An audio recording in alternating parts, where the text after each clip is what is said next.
Նշեմ, թե ինչ աշխատանք է այս ընթացքում իրականացված, հենց պետական ու համայնքային շահերի պաշտպանության գործառույթի շրջանակում մենք վերջին 9 ամիսները ամփոփել ենք եւ Արկա պատկերը հետևյալն է. մենք Հայաստանի Հանրապետությանն ենք վերադարձրել միայն այս լիազորության շրջանակում շուրջ 10 միլիոն 276 հազար ամերիկյան դոլարին համարժեք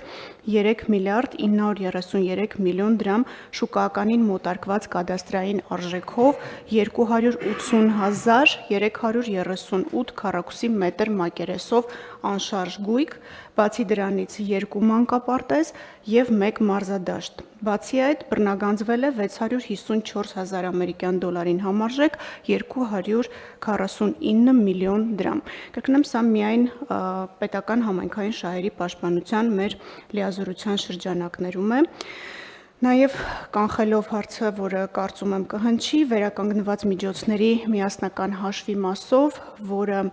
անցյալ տարի դեկտեմբերի 5-ին կառավարության որոշմամբ սկսեց գործել, այս պահի դրությամբ ունենք 52 միլիոն 254 հազար ամերիկյան դոլարին համարժեք շուրջ 20 միլիարդ դրամ, մի փոքր ավել 20 միլիարդից։